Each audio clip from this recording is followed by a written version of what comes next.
कि इंडिया जो है ना 2014 के बाद जब से बीजेपी की गवर्नमेंट आई है, मोदी गवर्नमेंट में आया है, उसका एक ही एजेंडा है कि उसने हिंदुत्व आइडियोलॉजी प्रमोट करना है।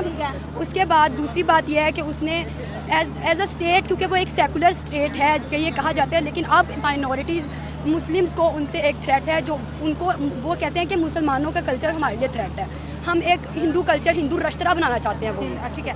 और ये जो आप कह रही हैं ना कि मतलब भारत का हिंदू समझता है कि मुसलमान उसके लिए थ्रेट है। Yes. ये आपने थीसिस में पढ़ा। उसका कल्चर उसके लिए थ्रेट है, ठीक है। मुस्लिम से वो एक हिंदू राष्ट्र क्रिएट करना चाहते हैं, जिसकी वजह से यही मेन रीज़न है कि वो ये मंदिर बना रहे हैं और अपनी बार बार अपनी मूवीज़ में इंटरनेशनल जो भी उनकी मूवीज़ आ रही हैं उनमें वो अपना कल्चर प्रमोट करते हैं, ठीक है।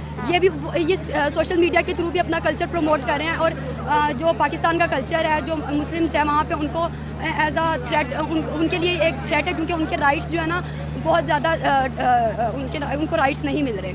अच्छा। और उसके बाद एक ये है फैक्ट कि जैसे कल्चर को प्रमोट करना, अगर मोदी हिंदू है और वो अगर हिंदुत्व को प्रमोट कर रहा है तो ऐसा हिंदू उसके लिए बड़ी प्राउड वाली चीज़ होगी ना। ये प्राउड वाली चीज़ है, जैसे लेकिन हमारे यहाँ कोई मुस्लिम लीडर आ जाता है और वो नमाज पढ़ता है, जैसे इमरान खान साहब अक्सर तस्वीर लेके कुछ ना कुछ पढ़ते हैं, तो उनके जो फॉलोवर है उन्हें बड़ा पसंद करते हैं। लेकिन Hindu as a secular state है, जहाँ पे अच्छा, हिंदू सेकुलर, आप सेकुलर की बात करें। सेकुलर स्टेट है। अच्छा, ठीक है। लेकिन सेकुलर स्टेट है, वहाँ पे उनको हर कंट्रीज़ के हर रिलीजन को उनके लॉज में है कि उनको राइट्स देने हैं। वो डेमोक्रेसी कहाँ पे है उनकी पे? ठीक है। अगर वो राइट्स नहीं देंगे, और ये जो बात है ना कि वो मस्जिदों में नमाज पढ़ने की इजाज़त दे रहे हैं, बाहर कई सड़कों पे नमाज पढ़ने की इजाज़त नहीं दे रहे। हाँ। इसमें एक ये फैक्ट है कि वो उनको थ्रेट है उसके कल्चर से, मुसलमानों के कल्चर अच्छा। से। वो चाहते हैं कल्चर फाइट, ये कल्चर फाइट चल रही है, रिलीजियस फाइट चल रही है। अच्छा, रिलीजियस फाइट चल रही है। और अगर देखा जाए तो वहाँ पर इतनी ज़्यादा मस्जिदें हैं और मस्जिद बनाई जा रही हैं, और एक ये भी रिपोर्ट आई थी कि मुसलमानों की आबादी इंडिया में ज़्यादा तेज़ी से बढ़ रही है कंपैरेटिवली हिंदू पॉपुलेशन।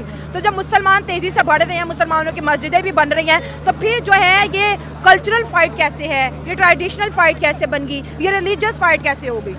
मैंने आपको पहले भी बताया है कि जो उनका एजेंडा है ना, पॉलिटिकल एजेंडा, हाँ। वो ये है कि वो एक हिंदू राष्ट्र स्टेट बनाना चाहते हैं। वो चाहते हैं कि हमारी जो स्टेट है ना वो सिर्फ हिंदू राष्ट्र रहे, हिंदू डोमिनेंट हो, अच्छा। माइनॉरिटी को डोमिनेंस ना मिले। हाँ। वो जो मुसलमान हैं, जो बाकी क्रिश्चियंस हैं, उनको डोमिनेंस में नहीं आना चाहिए। उनकी जो ठीक है। अगर पाकिस्तान की बात करें तो यहाँ के हिंदू डोमिनेंट हैं। नहीं, ये फिर अपनी बात लेकिन यहाँ पे उनको उनको हमारे यहाँ पॉपुलेशन ही बहुत कम है यहाँ पे। पहले नहीं थी, अब हो गई है कम। क्यों? हम आपने इस थीसिस में अपने बारे में पढ़ा कि हमारे हिंदू किधर चले गए, और क्या हिंदू डोमिनेंट हैं उतने जितने मैं और आप पाकिस्तान में? हमारी स्टेट में ये है कि हमारी स्टेट में जो है ना हिंदूज़ के ऊपर जितना उनको प्रेशर फील करना पड़ता है ना मुसलमानों को इन इंडिया, जो उनके राइट्स उनको नहीं मिलते। कहा जाता है कि इंडिया में जो है वो मुसलमानों के साथ ही हो रहा है। भाई, इतनी बड़ी पॉपुलेशन उनकी, और वहां पर सब, वो तो एक घर मुसलमान का तो एक घर हिंदू का है, वहां पे तो ऐसे रहते हैं। ऐसा नहीं है जिस तरह हम कहते हैं ना पाकिस्तान में हिंदूज कहाँ हैं, तो सिंध में है, सिंध के कुछ इलाकों में हिंदूज हैं, बाकी आप मुझे बता दें कहाँ पर हिंदू होते हैं। मुझे कोई ये बता दे कि हम जहाँ पर रहते हैं पंजाब से के जितने सिटीज हैं और दूसरे शहरों में इस्लामाबाद, कराची, कहीं चले जाएं, आपके घर के साथ किसी हिंदू का घर है? नो, नहीं है। उनकी जो बस्तियां हैं, उनके जो घर हैं, उनकी जो रेजिडेंशियल एरियाज अलग हैं। आपको पता ही नहीं होता कि आपके सिटी में कहाँ पर है। अच्छा, इस पे एक तो ये बात कि है ही बहुत कम। अच्छा, फिर ये भी अभी बल्कि ये भी हुआ है, इंडिया के पार्लियामेंट में इसके ऊपर बहस हुई है। पाकिस्तान का नाम इंडिया के पार्लियामेंट में लिया जाता रहा है, इंडिया के पार्लियामेंट में ये डिबेट हुई है, और उस पर वहाँ पे डॉक्टर जयशंकर ने जो माइनॉरिटीज पे सवाल उठाया, बात की है, तो जो हिंदू पहले कितने थे और अब कितने रह गए, ठीक है। लेकिन क्योंकि ये हम इस पे पहले भी कई दफ़ा बात कर चुके हैं, ये टॉपिक ऐसा, लेकिन मेरी सवाल इस वक्त ये है, मैं तो इस पे बात कर रही हूँ कि भाई आपको तो पता ही नहीं होता कि आपका सारी ज़िंदगी हमारी गुजर गई, लाहौर, कराची, इस्लामाबाद, कहीं किसी सिटी में आपने ये देखा हो कि आपको पता हो कि आपकी स्ट्रीट पर, आपके रोड पर, आपका जो मोहल्ला है, आपकी जो रेजिडेंशियल एरिया है, जो कॉलोनी है, वहाँ पर कौन से घर में हिंदू रहते हैं, हिंदू फैमिली रहती है, या कौन से घर में जो है क्रिश्चियन फैमिली रहती है। क्रिश्चियन का कभी कभी पता होता है, वो भी चुप चुपीते ही रह रहे होते हैं, यानी कोई, और उसमें ये होता है कि उनके साथ बाकी जो मुस्लिम घराने हैं उनकी अलग सेलेक्ट नहीं होती ज़्यादा। ये 100% मैं डंके की चोट पर ये कह रही हूँ, ये गलत बात नहीं है, ये हम इस तरह रहते आए। तो बात तो ये है, अगर जब आप ये वाला नक्शा देखते हैं तो इसके मुताबिक ठीक कह रहे हैं आदित्यनाथ, योगी आदित्यनाथ। ऐसा नहीं होता कि वाकयात ना होते वहाँ पे होता है, लेकिन अगर 1.5 अरब की आबादी में कोई एक वाकया होता है तो उसको आप कंपैरिजन नहीं कर सकते दूसरी तरफ की 24 करोड़ की आबादी में आए दिन जो होता रहता है। जैसा मैंने कहा, आप हिंदुओं को और क्रिश्चियंस को तो दूर की बात, आप उनको छोड़ दीजिए, उनके साथ जो कुछ, आप अहमदी मुस्लिम्स है ना, अहमदी मुस्लिम्स की बात कर लें, आप उनको ईद मनाने देंगे खुल के? आप देख रहे हैं कैसे कैसे वाकयात हो रहे हैं, वो अपने घर में धड़ल्ले से ईद मनाएंगे नहीं, छुप छुप के। मस्जिदों के मीनार तोड़ देंगे आप जाके, ये कर देंगे वो। तो देखिए बात तो सही है, बात तो सच है, मगर बात है रुसवाई की। बात तो वो ठीक कह रहे हैं, वो कह रहे हैं कि 100 अगर हिंदू फैमिलीज है, अच्छा वहां पे क्या हो रहा है, दिल्ली हो, मुंबई हो, पूरे महाराष्ट्र से लेकर पूरे भारत में अगर एक घर 10 घर हिंदुओं के हैं तो 10 घर मुसलमानों के भी हैं, वहां पे तो इस तरह रहते हैं लोग। तो और इसमें कोई दो राय नहीं, ऐसा है। तो ये बात सच है, जो वो कह रहे हैं ये बात बिल्कुल सच है।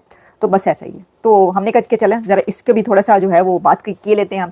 लेकिन होना तो ये चाहिए ना हर जगह पर, और ऐसे त्योहारों पर, ईद हो, दिवाली हो और होली हो, सब मिलकर मनाएं, मिलकर एक दूसरे के त्यौहार सेलिब्रेट करें और सभी जो है वो मज़े में रहें। तो होना तो यही चाहिए, लेकिन ऐसा होता नहीं है।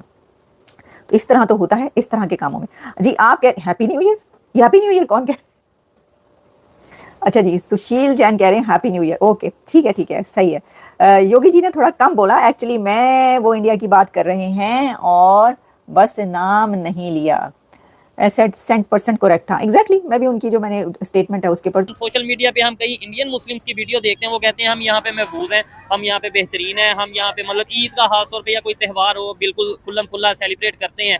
तो आपको नहीं लगता कि हमें भी पॉजिटिव मैसेज यहाँ से देना चाहिए, वो वहाँ से पॉजिटिव मैसेज दे? देखिए जैसे हमारे पाकिस्तान में जब होली होती है तो यहाँ के रहने वाले जो हिंदू हैं वो आज़ादाना तरीके से अपनी जो भी उनकी रस्म और राज है वो आज़ादाना तरीके से मनाते हैं। हमारे मुस्लिम ममालिक उनके साथ होते हैं। अच्छा। जैसे कि इंडिया में है, हाँ। आप देखें ना ईद है तो ईद के ऊपर जो उनके बड़े बड़े फिल्म स्टार हैं वो मुसलमान हैं। हाँ बिल्कुल। ठीक है ना जी, वो बाकायदा जाकर जो हिंदू फिल्म स्टार हैं उनको वो जाकर मुबारकबाद देते हैं, उनसे मिलते हैं। हाँ। इसी तरह जब हिंदुओं का कोई त्यौहार होता है तो जो मुस्लिम फनकार हैं वो उनके पास जाते हैं, उनके त्यौहार में शामिल होते हैं और ये एक बहुत अच्छा मैसेज देते हैं, क्योंकि जब बड़े लोग मैसेज देते हैं तो छोटे लोगों तक वो बात अच्छे तरीके से पहुंच सकती है। देखें सारे लोग पढ़े लिखे नहीं होते, ऐसे ही है।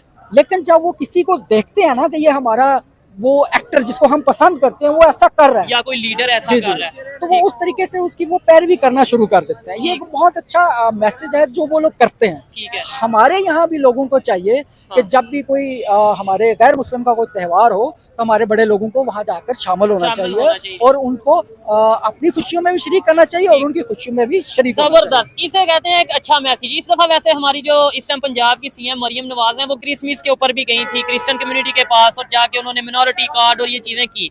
लेकिन कोई जैसे आपने बोला यहाँ पे होली होती है तो सेलिब्रेट मुसलमान भी साथ करते हैं या उनके साथ खड़े होते हैं, लेकिन मैंने तो सुना कोई फतवा भी लग जाता है या इस तरह के भाई आपने क्यों होली सेलिब्रेट की। क्या अगर कोई हिंदू ईद सेलिब्रेट करे या ईद की विशेष आपको दे के भाई मुबारक हो ईद, तो क्या उस पे हिंदू फतवा लगा देते हैं कि तुम अब मुसलमान हो गए हो, तुमने क्यों मुसलमानों को ईद की मुबारकबाद दी है? देखें बदकिस्मती है हमारी कि हम आज भी कुछ लोग जो हैं उनके ज़हन पत्थर के दौर में है। अच्छा ठीक है ना जी, वो आज भी उनकी वो सोच वैसी है। वो ये नहीं कहते कि जनाब के स्पीकर में जो आवाज जाती है वो भी गुनाह। अच्छा ठीक है ना जी, ये वो सोच है हाँ। जो आज तक कहीं ना कहीं पाई जाती है। ठीक है, तो इंशाल्लाह वक्त के साथ एजुकेशन के साथ बेहतर हो सकती है मेरे ख्याल से। एजुकेशन देखें, एजुकेशन एक दूसरी चीज आ जाती है। सबसे बेहतर जरूरी है कि हर इंसान को ना हाँ। अपने मजहब की किताब जरूर पढ़नी चाहिए। ठीक है, वो और एक दूसरे के मजहब को रिस्पेक्ट देनी चाहिए। वो किसी मौलवी, किसी पंडित, किसी रहबर के पीछे ना चले, वो अपनी किताब पढ़े। जब तक वो अपनी किताब नहीं पढ़ेगा वो राह रास्त पर कभी नहीं आ सकता।